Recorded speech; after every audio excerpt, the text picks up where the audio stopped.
L'association Force Cadre Avignon a pour vocation depuis 27 ans à accompagner les cadres et managers vers le retour à l'emploi. Elle fonctionne sur un modèle de réciprocité et d'échange d'expériences entre ses membres. Le but de l'association est de mettre en relation les cadres et les entreprises de la région PACA dans le prolongement des acteurs existants. Chaque année, en moyenne 200 cadres sont ainsi accompagnés avec 80 retours à l'emploi. Au-delà de la participation à des événements clés, économiques, les membres de Force Cadre organisent des événements annuels, dont une table ronde qui, confinement oblige cette année, nous a contraints à repenser ce rendez-vous. C'est dans cet esprit que nous vous invitons aux premières rencontres digitales de Force Cadre d'Avignon. Ces rencontres digitales, au nombre de 5, aborderont des témoignages, mais également des questions de santé, des questions de management, le cadre réglementaire du télétravail et enfin proposeront 10 conseils pour réussir le télétravail en entreprise. Notre thème du jour est la santé et le télétravail. Alors, entre isolement, sentiment d'abandon, mauvaise posture et TMS, va-t-on vers une explosion des arrêts de travail? Pour en parler avec nous aujourd'hui, nous accueillons Aline Vaudran. Aline Vaudran, vous êtes ergonome à l'AIST 84, membre du réseau des ergonomes de Présence PACA et de la commission ergonomie de la FISST. Jean-Philippe Masse est psychologue à l'AIST. Jean-Philippe est diplômé de psychologie sociale mention organisation du travail de l'Université de Strasbourg. Je rappelle pour nos internautes que l'AIST 84 est l'association interentreprise pour la santé au travail du Vaucluse. Alors Jean-Philippe, vous réalisez au quotidien des missions dans des entreprises de toute taille, de tout secteur d'activité pour la qualité de vie au travail. Aujourd'hui, on sait que le télétravail, on est chez soi, vaché sur un canapé ou sur un coin de table. Bref, on est très mal installé. Alors, peut-on encore parler de qualité de vie au travail? C'est une excellente question. Je dirais qu'avant tout, il est important de revenir sur la notion de qualité de vie au travail, puisque nous, notre expérience en entreprise, on constate qu'elle est souvent axée en fait sur le bien-être au travail. Donc, concrètement, ça s'apparente à la mise en place d'éléments plutôt récréatifs comme des baby-foot, comme des salles de sport, comme des machines à café, des coins de pause qui sont très agréables. Mais la problématique fondamentale restera le fait qu'on n'aborde pas finalement, ou en tout cas pas assez ou en profondeur, les notions d'organisation de travail. En ce qui concerne la situation, si je vous donne un exemple de la situation actuelle, puisqu'on vit une crise sanitaire qui est importante, pour laquelle la réponse du gouvernement est le télétravail pour limiter les risques d'épidémie, ce qui est une bonne idée. Sauf qu'il ne faut pas oublier qu'une entreprise, ce n'est pas que les risques psychosociaux, ce n'est pas que la crise du Covid, ce n'est pas que les TMS. C'est-à-dire que pour résoudre un risque, il ne faudrait pas en créer d'autres en parallèle. D'où l'importance, encore une fois, de réfléchir à la question d'organisation de travail pour éviter l'apparition des troubles psychosociaux, mais également des troubles musculo-squelettiques. On comprend bien qu'il ne faut pas penser un risque unique, mais qu'il y a un ensemble de facteurs comme autant de risques potentiels. Alors, qu'entendez-vous par prévention des risques et comment gérer un risque plus qu'un autre? Nous, en médecine du travail ou en santé au travail, si on reste sur la bonne terminologie, la prévention des risques, elle consiste en fait à avoir une approche qui va être globale et systémique afin de ne pas créer ou déplacer des risques ailleurs. L'idée, c'est, encore une fois, ce n'est pas de solutionner un risque et de créer une multitude de risques à côté. Alors, le télétravail, on va quand même dire, et c'est important de le rappeler, qu'il y a des avantages qui sont non négligeables, puisque ça permet quand même d'améliorer sensiblement les conditions de travail quand c'est réfléchi en amont, puisqu'on va avoir une limitation ou voire une suppression des déplacements professionnels. Donc, à ce moment-là, on a un risque d'épuisement qui est moins important. Donc, c'est un gain de temps. Si c'est bien cadré le télétravail, on a une meilleure conciliation vie professionnelle et vie personnelle.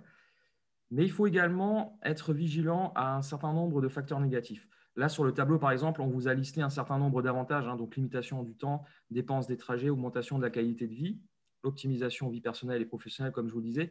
Ça peut aussi être un gain de sens par rapport à son activité. Il y a moins d'interruptions de tâches, donc une meilleure efficacité également. Il y a une amélioration de la productivité, donc ce qui est logique. On peut gagner en autonomie, à condition, encore une fois, que les choses soient bien cadrées. Une meilleure gestion des aléas aussi qui sont liés aux aléas externes, tout ce qui est circulation notamment, qui sont toujours un petit peu, c'est le principe de l'aléa, c'est que c'est imprévisible. Et encore une fois, il faut qu'il y ait une bonne confiance entre employeurs, managers et salariés, de manière à ce que le télétravail soit pertinent. C'est bien de commencer par le positif. surtout en ces moments où notre quotidien est un peu morose compte tenu des événements.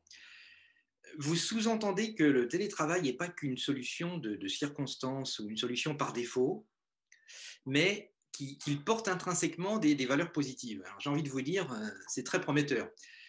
Bon, toutefois, et on y vient, la liste des risques de votre tableau est assez anxiogène. Dans les aspects négatifs, euh, encore une fois, hein, ce n'est pas systématique, mais on va retrouver aussi potentiellement un épuisement plus important. Pourquoi? Parce que vous allez avoir des amplitudes de travail qui vont être plus larges. Donc, vos horaires de travail de bureau ne vont pas forcément être respectés. Donc là aussi, il y a un point de vigilance à avoir.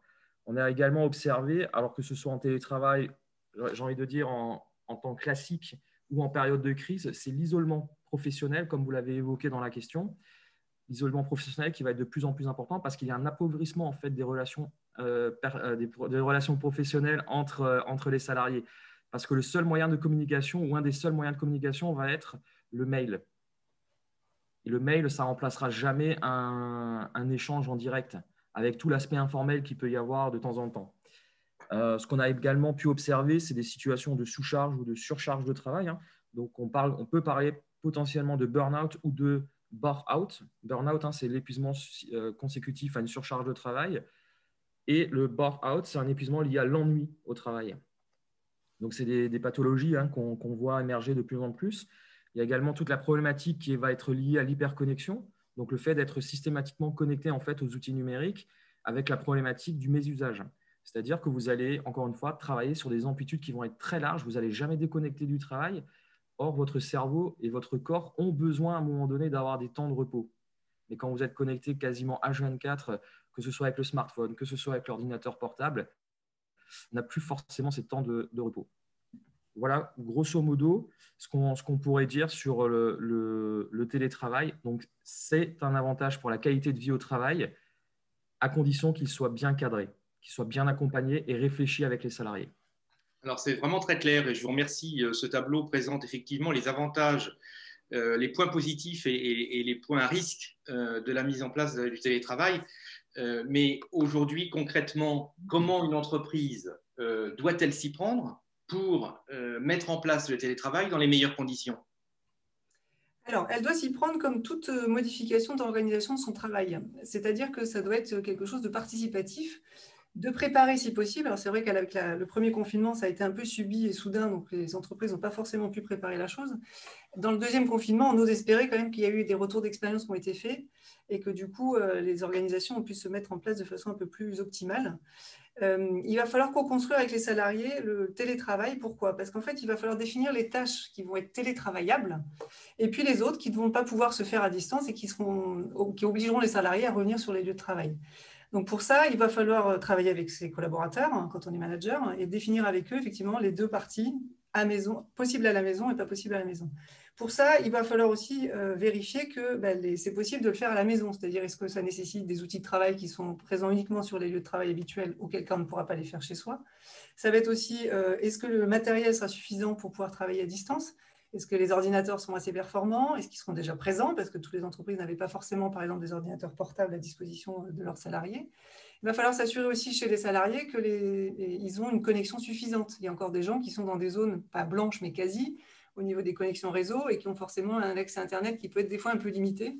Et donc, quand on fait une visioconférence avec un bug toutes les 5 minutes où on est obligé de se reconnecter, c'est franchement pas agréable. Donc, il va falloir aussi s'assurer avec les collaborateurs de ce point-là. Et puis, les gens n'ont pas forcément... il y a des gens qui n'avaient jamais, nous les premiers, hein, fait par exemple des visios, des réunions d'équipe par Zoom, par Teams ou par les outils de visioconférence qui sont aujourd'hui disponibles. Ce n'est pas donné à tout le monde, l'acquisition des nouveaux outils numériques. Donc, s'il y a besoin d'une formation, d'une information sur ces outils-là, c'est important aussi de le faire avec ses collaborateurs de manière à ce qu'ils soient quand même très à l'aise au moment des réunions d'équipe. Parce que déjà, une réunion d'équipe à distance, ce n'est pas simple. Alors, si en plus, on n'est pas très à l'aise avec l'outil, ce n'est pas encore plus compliqué. Ensuite, une fois que tout ça est mis en place, il va falloir faire comme vous faites d'habitude quand je m'adresse plutôt aux managers, c'est-à-dire de s'assurer de la régulation de la charge de travail. Donc, c'est de faire des points d'avancement avec eux de façon collective pour réguler le travail en équipe, mais aussi de façon individuelle parce que c'est pas forcément évident quand on est en équipe d'aller exprimer un ressenti un peu négatif ou une difficulté personnelle ou voilà, professionnelle. Donc, c'est bien les points collectifs, mais c'est bien aussi pour les managers de faire des points individuels avec leurs collaborateurs. Et c'est mieux de le faire en live plutôt qu'un mail pour dire voilà, je suis là si besoin, n'hésitez pas à m'envoyer un courriel pour me dire s'il y a des problèmes. Et puis après, il va falloir essayer de maintenir le collectif de travail. Alors, le collectif, c'est le lien social, le travail d'équipe. Hein, ça va se faire, c'est sûr que la machine à café, la petite pause du matin ou de l'après-midi autour de la machine à café, elle est plus que importante aussi pour le professionnel, mais le non professionnel, pour le lien en tout cas entre les collaborateurs. Donc, on a vu avec Jean-Philippe des entreprises qui, par exemple, avaient mis en place des cafés Teams, voilà, des pauses café virtuelles le matin ou l'après-midi, de manière à maintenir un peu ce lien-là aussi et d'éviter l'isolement, parce qu'on l'a vu tout à l'heure, hein, c'est vraiment le maître mot du télétravail, ça a été ça, malheureusement. Donc, c'est bien aussi. Ça permet de casser aussi un peu la mauvaise image que les télétravailleurs ou les non-télétravailleurs peuvent avoir vis-à-vis de l'autre. Oui, Jean-Philippe, je vois que vous me faites signe, vous voulez intervenir, je vous en prie. Je voulais juste revenir avec vous sur la partie aussi organisationnelle, hein, puisque ce qui va être important en télétravail, c'est aussi de vraiment donner des marges de manœuvre aux salariés. Ça veut dire ne pas les infantiliser, et c'est comme ça qu'on créera une organisation qui sera à peu près cohérente. Ce qui est important également par rapport au risque d'hyperconnexion, mais également au risque de surcharge de travail et d'amplitude horaire trop importante, c'est de bien définir des horaires sur lesquels managers, salariés sont joignables, soit par téléphone, soit en visio. On ne fait pas une visio à 21h si on est censé finir à 18h.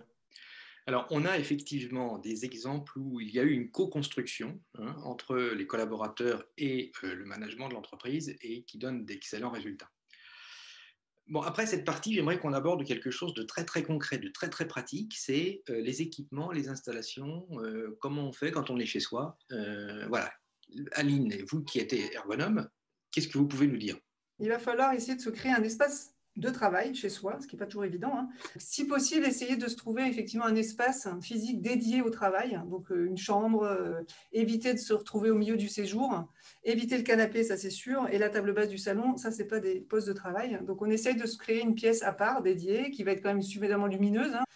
Une fois qu'on a fait ça, voilà, on s'est trouvé son petit nid pour travailler, il va falloir effectivement se trouver un poste de travail, si possible, qui va répondre à notre activité. Donc, le plus souvent en télétravail, on est quand même derrière un ordinateur, hein, ou un plan de travail le plus droit possible, hein, une petite table 80 cm par 1,20 m, ça c'est l'idéal, avec une hauteur, alors le standard c'est entre 70 et 75 cm à peu près. Ça c'est pareil, tout dépend si vous mesurez 1,50 m ou 1,90 m. Hein. Voilà, il va falloir quand même trouver quelque chose qui vous corresponde. Voilà, l'idéal c'est sûr, c'est de travailler sur sa chaise de bureau, éventuellement à domicile. Si on n'a pas, donc c'est d'avoir effectivement un siège que vous allez pouvoir régler par rapport à la hauteur du bureau, hein, de manière à avoir les coudes à angle droit, les épaules relâchées et que voilà, les coudes arrivent à peu près à hauteur de la table. Ça, c'est l'idéal. Qu'est-ce qu'on va mettre sur la table? Eh bien, on va mettre son ordinateur. Donc, soit c'est un ordinateur portable. Alors, qui dit portable dit c'est pas fait pour travailler derrière normalement, hein, en tout cas pas une semaine entière. Donc, il va falloir soit dupliquer impérativement le clavier et la souris et utiliser son ordinateur portable comme un écran.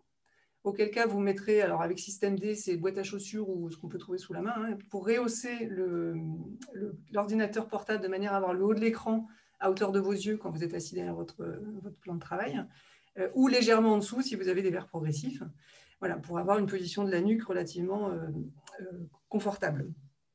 Et puis, eh ben, vous travaillerez dans l'axe, hein, clavier, souris, écran, tout ça doit être dans l'axe du corps, de manière à éviter tous les mouvements de rotation du tronc ou du dos.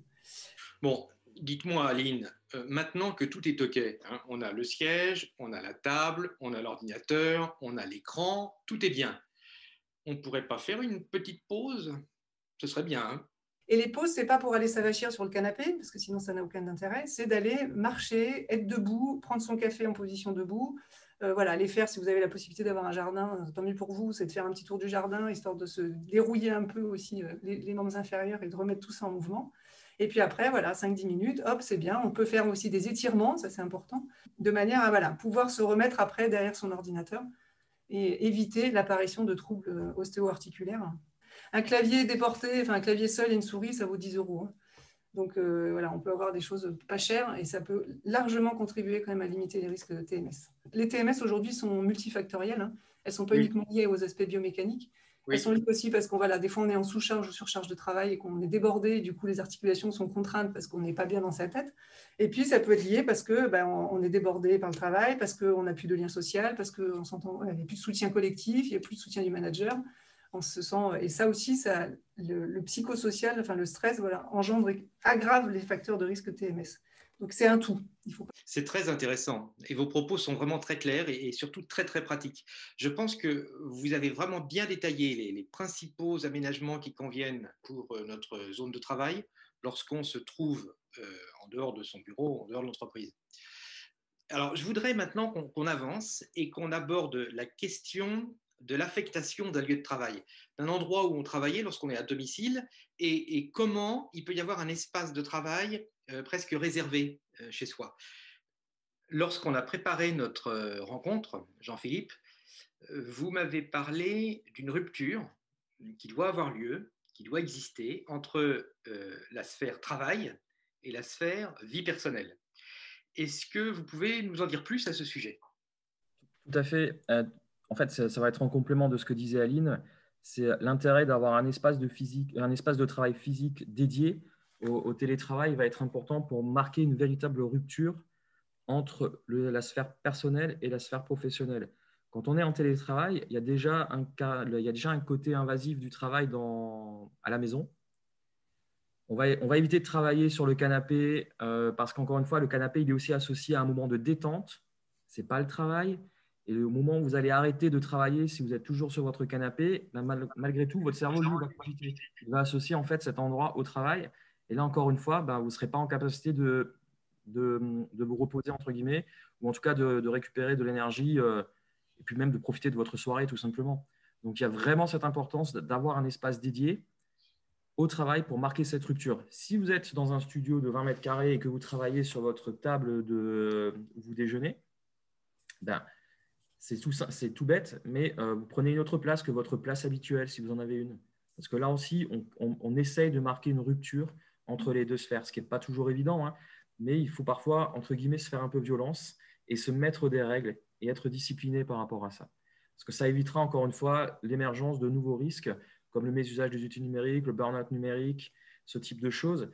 Et encore une fois, dans un contexte sanitaire dégradé qui est anxiogène, et les gens ont tendance à faire quoi? Ils ont tendance à bosser, ils ont tendance à se connecter, à regarder les mails à pas d'heure parce que ça répond à une angoisse. Et c'est ce qu'il faudrait essayer d'éviter. L'autre élément important, c'est comme quand vous êtes au bureau. Vous avez terminé votre journée, vous rangez vos affaires. Là, c'est pareil, l'ordinateur portable, vous l'éteignez, vous le fermez et vous le mettez dans son sac et vous le mettez dans un coin où vous ne le voyez plus jusqu'au lendemain. Oui. C'est des rituels que vous voulez mettre en œuvre, que vous conseillez de mettre en œuvre aux personnes qui sont en télétravail. Au-delà de le conseiller, je le pratique. C'est très, très important de vraiment marquer cette rupture parce que la tentation elle sera toujours là. Nous, on le voit hein, en entreprise, des salariés qui travaillent encore le soir à 20h, à 21h. Mais à quel moment il y a un équilibre de vie professionnelle et personnelle? À quel moment on se repose? À quel moment on profite de la vie? C'est ça, en fait, hein, la question sous-jacente. Dites-moi, toutes ces préconisations qu'on vient de lister, que vous venez de nous communiquer, de partager avec nous, elles sont applicables à tout le monde ou est-ce qu'on est un peu quand même en fonction des situations sur du cas par cas? Alors, dans l'absolu, c'est applicable à tout le monde. Après, on est dans la réalité, la vraie vie, où on est obligé de faire au cas par cas. Il y a vraiment besoin d'être sur de l'adaptation et d'être un petit peu sur du sur-mesure. Ce n'est pas simple pour les managers parce qu'ils n'ont pas forcément appris tout ça. Ils le découvrent aussi. Ils réapprennent aussi, de mon point de vue, ils réapprennent aussi ce que c'est être manager d'une certaine manière. Ce n'est pas que les chiffres, ce n'est pas que les indices de production, c'est aussi gérer de l'humain. Et quand moi je dis gérer de l'humain, j'insiste sur le fait qu'on soit vraiment sur une gestion humaine des ressources et pas que sur cette gestion des ressources humaines. C'est vraiment important d'être sur cette notion-là parce qu'encore une fois, il n'y a pas une entreprise qui existe sans salariés, sans être humain. Ça part de l'employeur jusqu'au salarié. Ça concerne tout le monde. Donc, soyons humains les uns envers les autres. C'est une très belle formule. Je retiendrai que c'est la gestion humaine des ressources plus que la gestion des ressources humaines qui sera le fil conducteur de votre intervention. Le maître mot, c'est le bonheur quand même, voilà, l'épanouissement au travail et puis les résultats. Donc, performance, efficacité et santé au travail. Voilà. Aline Vaudran, je vous remercie. Je rappelle que vous êtes ergonome à la IST 84. Jean-Philippe Mas, je vous remercie également. Vous êtes psychologue dans le même établissement. Voilà ce qu'on pouvait dire sur le thème de la santé et du télétravail. Ainsi s'achève le premier chapitre de nos rencontres digitales. Vous pourrez retrouver ci-après les coordonnées de nos deux invités, ainsi que celles de la IST 84, qui a pour mission, je vous le rappelle, d'accompagner les entreprises dans leurs actions relatives à la santé au travail. Je remercie tous nos partenaires dont les logos s'affichent et qui nous permettent de remplir notre mission pour et par les cadres au quotidien. Je remercie aussi toute l'équipe des bénévoles de notre belle association Force Cadre qui m'a accompagné dans la préparation de cet événement et dont vous voyez les noms qui s'affichent à l'écran à l'heure actuelle. Ne manquez pas notre prochain chapitre sur le télétravail qui tentera de répondre à la question suivante: le télétravail peut-il être co-construit sur la confiance? Tout un programme. Enfin, si vous avez apprécié notre séquence, n'hésitez pas à liker, c'est juste en dessous, ou à partager, c'est encore mieux. Merci beaucoup et à très bientôt.